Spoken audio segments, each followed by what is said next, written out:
Hi friends, ಯಾರೆಲ್ಲ pregnancy check ಮಾಡ್ಬೇಕು ಅನ್ಕೊಂಡಿದ್ದಾರೆ so ಅವ್ರ ವಿಡಿಯೋ ನೋಡಬೇಕು. ಯಾಕಪ್ಪ ಅಂತಂದ್ರೆ ಪ್ರೆಗ್ನೆನ್ಸಿ ಕಿಟ್ ತರ್ತಾರೆ, ಬಟ್ ಯಾವ ರೀತಿ ಚೆಕ್ ಮಾಡ್ಕೋಬೇಕಂತ ನಿಮ್ಗೆ ಗೊತ್ತಾಗಲ್ಲ. ಸೊ ಕೆಲವೊಂದಿಷ್ಟು ಟೈಮ್ ಏನಪ್ಪಾ ಅಂದ್ರೆ ಪ್ರೆಗ್ನೆನ್ಸಿ ಪಾಸಿಟಿವ್ ಇರುತ್ತೆ, ಬಟ್ ನೀವು ಕರೆಕ್ಟ್ ಆಗಿ ಮಾಡ್ತಿರಲ್ಲ, ಅದಕ್ಕೋಸ್ಕರ ಏನಪ್ಪಾ ಅಂದ್ರೆ ನೆಗೆಟಿವ್ ಬರುತ್ತೆ. ಸೊ ಅದಕ್ಕೋಸ್ಕರ ಇವತ್ತು ಯಾವ ರೀತಿಯಾಗಿ ನೀವು ಪ್ರೆಗ್ನೆನ್ಸಿ ಕಿಟ್ ಯೂಸ್ ಮಾಡಿ ಪ್ರೆಗ್ನೆನ್ಸಿ ಪಾಸಿಟಿವ್ ಅಥವಾ ನೆಗೆಟಿವ್ ಬರುತ್ತೆ ಅಂತ ಇವತ್ತು ನಿಮ್ಗೆ ಈ ವಿಡಿಯೋದಲ್ಲಿ ಸಿಗುತ್ತೆ. ಸೊ ಯಾರಾದ್ರೂ ನಮ್ಮ ಚಾನಲ್ ಹೊಸಬ್ರಿದ್ರೆ ನಮ್ಮ ಚಾನಲ್ ಸಬ್ಸ್ಕ್ರೈಬ್ ಮಾಡಿ ಮತ್ತು ಲೈಕ್ ಮಾಡಿ ಮತ್ತು ನಿಮ್ಮೆಲ್ಲ ಫ್ರೆಂಡ್ಸ್ ಶೇರ್ ಮಾಡಿ.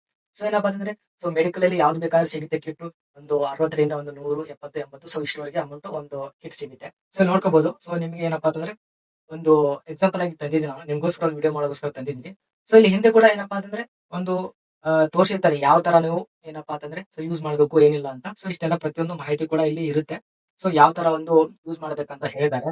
ಸೊ ಯಾವ ತರ ಯೂಸ್ ಮಾಡ್ಬೇಕಪ್ಪ ಅಂದ್ರೆ ಮೊದಲು ನೀವು ಯಾವಾಗ ಚೆಕ್ ಮಾಡ್ಕೋಬೇಕಪ್ಪ ಅಂತಂದ್ರೆ ಆಕ್ಚುಲಿ ಏನಪ್ಪಾ ಅಂತಂದ್ರೆ ನಿಮ್ಗೆ ನಾರ್ಮಲ್ ಆಗಿ ಡೇಟ್ ಎಷ್ಟಪ್ಪ ಅಂತಂದ್ರೆ ಒಂದು 28 ದಿನ ಅಥವಾ 30 ದಿನ ಒಂದು ಸರ್ಕ್ಯುಲರ್ ಇರುತ್ತೆ. ಓಕೆ ಫ್ರೆಂಡ್ಸ್, ಸೊ ಇಷ್ಟೇ ಅಂದ್ರೆ ಏನಪ್ಪಾ ಅಂದ್ರೆ ಇದು 5ನೇ ಡೇಟ್ಗೆ ಅಂದ್ರೆ ಇವತ್ತು ಎಷ್ಟಪ್ಪ 5 ಡೇಟ್ ಇದೆ. ಸೊ 5ನೇ ತಾರೀಕಿಂದ ನೆಕ್ಸ್ಟ್ ಒಂದು 25 ಅಥವಾ 28, 30ರವರೆಗೂ. ಓಕೆ, ಸೊ 30ರವರೆಗೂ ಬರ್ಲಿಲ್ಲ ಅಂದ್ರೆ 30ರಿಂದ ಎಷ್ಟಪ್ಪ ಅಂತಂದ್ರೆ ಒಂದು ಮಿನಿಮಮ್ 7ರಿಂದ 8 ದಿನ ಹೆಚ್ಚಿಗೆ 7ರಿಂದ 8 ದಿನ ಕೂಡ ಬರ್ಲಿಲ್ಲ ಅಂದ್ರೆ ಕೂಡ ಎಕ್ಸ್ಟ್ರಾ ಅಂದ್ರೆ ಎಷ್ಟಪ್ಪ ಅಂತಂದ್ರೆ 28 ದಿನ ಬಿಟ್ಟು ಅಥವಾ 30 ದಿನ ಬಿಟ್ಟು ಎಕ್ಸ್ಟ್ರಾ 7ರಿಂದ 10 ದಿನ ಎಕ್ಸ್ಟ್ರಾ ಬರಲ್ಲ ಅಂದ್ರೆ ಅವಾಗ ಚೆಕ್ ಮಾಡ್ಕೋಬೇಕು. ಅಲ್ಲಿವರೆಗೂ ಚೆಕ್ ಮಾಡಿದ್ರೆ ನಿಮಗೆ ರಿಸಲ್ಟ್ ತೋರಿಸಲ್ಲ. ಬಟ್ ಏನ್ ಮಾಡ್ಬೇಕಪ್ಪ ಅಂತಂದ್ರೆ ನೀವು ಮೊದಲು 7ರಿಂದ 10 ದಿನ ವೇಟ್ ಮಾಡಿ ಆಮೇಲೆ ಚೆಕ್ ಮಾಡ್ಬೇಕಾಗುತ್ತೆ. ಸೊ ಅದು ಯಾವಾಗ ಚೆಕ್ ಮಾಡ್ಕೋಬೇಕಪ್ಪ ಅಂತಂದ್ರೆ ಮಾರ್ನಿಂಗ್ ಎದ್ದು ಫ್ರೆಶ್ ಇನ್ನೂ ಕೂಡ ನೀವು ಹಾಸಿಗೆಯಿಂದ ಎದ್ದು ಫ್ರೆಶ್ ಯಾಕಪ್ಪ ಅಂತಂದ್ರೆ ಅವಾಗ SCG ಅಂತ ಇರುತ್ತೆ. ಸೊ ಅದು ಹಾರ್ಮೋನು ಏನಪ್ಪಾ ಅಂತಂದ್ರೆ ಒಂದು ಕರೆಕ್ಟ್ ಆಗಿ ಒಂದು ನಿಮ್ದು ಯೂರಿನ್ ಇಂದ ಅಂದ್ರೆ ಒಂದು ಯೂರಿನ್ ಇಂದ ಚೆಕ್ ಮಾಡ್ಕೋಬೇಕಾಗುತ್ತೆ. ಸೊ ಮೊದಲು ಯಾವ್ದು ಫ್ರೆಶ್ ಆಗೋದಿಲ್ಲ, ಮೊದಲು ಯಾವ ಫಸ್ಟ್ ಯೂರಿನ್ ಬರುತ್ತಲ್ಲ ಎದ್ದಾಗಲೇ ಸೊ ಆ ಯೂರಿನ್ ಇಂದ ನೀವು ಚೆಕ್ ಮಾಡ್ಕೋಬೇಕಾಗುತ್ತೆ. ಅದು ಯಾವ ರೀತಿ ಚೆಕ್ ಮಾಡ್ಕೋಬೇಕಪ್ಪ ಅಂದ್ರೆ ನಿಮಗೆ ಒಂದು ಇಲ್ಲಿ ನೋಡ್ಕೋಬಹುದು ನೀವು ಇಲ್ಲಿ ಏನಪ್ಪಾ ಅಂತಂದ್ರೆ ಇಲ್ಲಿ ಯಾವ ತರ ಚೆಕ್ ಮಾಡ್ಕೋಬೇಕು ಯಾವ ತರ ಇಲ್ಲ ಅಂತ ಇಲ್ಲಿ ಕೊಟ್ಟಿರ್ತಾರೆ. ಸೊ ನೋಡ್ಕೋಬಹುದು ನೀವು ಯಾವ ತರ ಅಪ್ಪ ಅಂದ್ರೆ ಮೊದಲು ಒಂದು ಲೈನ್ ಬಂದ್ರೆ ನೆಗೆಟಿವ್ ಅಂತ, ಸೊ 2 ಲೈನ್ ಬಂದ್ರೆ ಏನಪ್ಪಾ ಅಂದ್ರೆ ಪಾಸಿಟಿವ್ ಅಂತ ಬರುತ್ತೆ. ಓಕೆ ಫ್ರೆಂಡ್ಸ್, ಸೊ ಏನಪ್ಪಾ ಅಂತಂದ್ರೆ ಆಲ್ರೆಡಿ ಇಷ್ಟು ಇದಾವೆ. ಸೊ ಏನ್ ಮಾಡ್ಬೇಕು ನೀವು ಇಲ್ಲಿ ನೋಡ್ಕೊಳ್ಳಿ ಫ್ರೆಂಡ್ಸ್. ಸೊ ಯಾವ ತರ ಒಂದು ಯೂಸ್ ಮಾಡ್ಬೇಕಪ್ಪ ಅಂತಂದ್ರೆ ಒಂದು ಲೋಟದಲ್ಲಿ ಚಿಕ್ಕ ಲೋಟದಲ್ಲಿ ಏನಪ್ಪಾ ಅಂತಂದ್ರೆ ನಿಮ್ಗೆ ಯೂರಿನ್ ಹಾಕೋಬೇಕಾಗುತ್ತೆ. ಸೊ ಕೆಲವೊಂದಿಷ್ಟು ಯೂರಿನ್ ಹಾಕೊಂಡು ಸ್ಟೋರ್ ಮಾಡ್ಕೊಂಡು ಎಲ್ಲಿ ಹಾಕ್ಬೇಕಪ್ಪ ಅಂತಂದ್ರೆ ಇಲ್ಲಿ ಒಂದು ನೋಡ್ಕೊಳ್ಳಿ. ಸೊ ಒಂದು ಸ್ವಲ್ಪ ಹೋಲ್ ತರ ಇರುತ್ತೆ, ಅದ್ರ ಮೇಲೆ ಏನಪ್ಪಾ ಅಂತಂದ್ರೆ ಇನ್ನೊಂದು ಕೂಡ ಇಲ್ಲಿ ನೋಡ್ಕೊಳ್ಳಿ.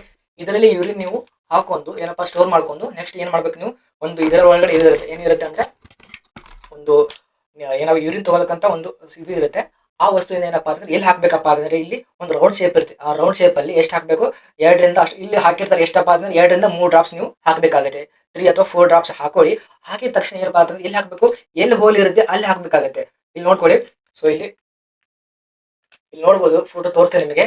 ಇಲ್ಲಿ ನೋಡ್ಕೊಳ್ಳಿ, ಇಲ್ಲಿ ಎಲ್ಲಿ ಹೋಲ್ ಇರುತ್ತೆ ನೋಡಿ, ಇಲ್ಲಿ ಹೋಲ್ ಎಲ್ಲಿ ಇರುತ್ತೆ ಅಲ್ಲಿ ನೀವು ಯೂರಿನ್ ಹಾಕ್ಬೇಕಾಗುತ್ತೆ. ಅದು ಬಿಟ್ಟು ಇಲ್ಲಿ ಮೇಲೆ ಬಾಕ್ಸ್ ಇದೆ ಲೈನ್ ಬರುತ್ತಲ್ಲ, ಸೊ ಆ ಬಾಕ್ಸ್ ಅಲ್ಲಿ ದೊಡ್ಡ ಬಾಕ್ಸ್ ಅಲ್ಲಿ ನೀವು ಹಾಕ್ಬಾರ್ದು. ಇಲ್ಲಿ ರೌಂಡ್ ಶೇಪ್ ಇರುತ್ತಲ್ಲ ಇಲ್ಲಿ ಅದರಲ್ಲಿ ನೀವು ಹಾಕ್ಬೇಕಾಗುತ್ತೆ. ಎಷ್ಟಪ್ಪ ಅಂತಂದ್ರೆ 3 to 4 ಡ್ರಾಪ್ಸ್ ನೀವು ಹಾಕಬೇಕು. ಹಾಕಿದ ತಕ್ಷಣ ಎಷ್ಟಪ್ಪ ಅಂದ್ರೆ ಅಷ್ಟೇ ಬಿಡಬೇಕು. ಎಷ್ಟಪ್ಪ ಅಂತಂದ್ರೆ 4 to 5 ಮಿನಿಟ್ಸ್ ಅಂದ್ರೆ 5ರಿಂದ 10 ನಿಮಿಷ ಬಿಡಬೇಕಾಗುತ್ತೆ. ವೇಟ್ ಮಾಡಬೇಕು, ಅವಾಗ ನಾವಾಗಲೇ ರಿಸಲ್ಟ್ ಕೊಡಲ್ಲ. ಅದಕ್ಕೋಸ್ಕರ 5ರಿಂದ 10 ನಿಮಿಷ ವೇಟ್ ಮಾಡಿ ಏನಪ್ಪಾ ಅಂದ್ರೆ ರಿಸಲ್ಟ್ ಆಮೇಲೆ ನೋಡಬೇಕು. ಸೊ ರಿಸಲ್ಟ್ ಬಂದ್ರೆ ಯಾವ ತರಪ್ಪ ಅಂತಂದ್ರೆ ಇಲ್ಲಿ ನೋಡ್ಕೋಬಹುದು ನೀವು ಏನಪ್ಪಾ ಅಂತಂದ್ರೆ 1 ಲೈನ್ ಇದ್ರೆ ನೆಗೆಟಿವ್ ಅಂತ ಅರ್ಥ. ಸೊ 2 ಲೈನ್ ಬಂದ್ರೆ ಪಾಸಿಟಿವ್ ಅಂತ ಬರುತ್ತೆ. ಓಕೆ ಫ್ರೆಂಡ್ಸ್, ಸೊ ಈ ತರ ಇರುತ್ತೆ ಪ್ರೊಸೀಜರ್. ಸೊ ಕರೆಕ್ಟ್ ಆಗಿ ಒಂದು ಈ ತರ ಪ್ರೊಸೀಜರ್ ಇರುತ್ತೆ, ಕರೆಕ್ಟ್ ಆಗಿ ಚೆಕ್ ಮಾಡ್ಕೊಳ್ಳಿ. ಓಕೆ ಫ್ರೆಂಡ್ಸ್, ಸೊ ಈ ವಿಡಿಯೋ ಯೂಸ್ ದಯವಿಟ್ಟು ನಮ್ಮ ಚಾನಲ್ ಸಬ್ಸ್ಕ್ರೈಬ್ ಮಾಡಿ, ವಿಡಿಯೋ ಲೈಕ್ ಮಾಡಿ ಮತ್ತು ಎಲ್ಲ ಫ್ರೆಂಡ್ಸ್ಗೆ ಶೇರ್ ಮಾಡಿ. ಯಾರಿಗೆಲ್ಲ ಪ್ರೆಗ್ನೆನ್ಸಿ ಕಿಟ್ ಇಂದ ಯೂಸ್ ಮಾಡಕ್ ಬರಲ್ಲ ಅವರಿಗೆ ಶೇರ್ ಮಾಡಿ, ಯಾಕಂದ್ರೆ ವೆರಿ ಇಂಪಾರ್ಟೆಂಟ್ ಆಗಿರುತ್ತೆ. ಅದಕ್ಕೋಸ್ಕರ ದಯವಿಟ್ಟು ಹಾಗೆ ನಮ್ಮ ಇನ್ಸ್ಟಾಗ್ರಾಮ್ ಪೇಜ್ ಮತ್ತೆ ಫೇಸ್ಬುಕ್ ಪೇಜ್ ಕೂಡ ಫಾಲೋ ಮಾಡಿ. So thank you so much.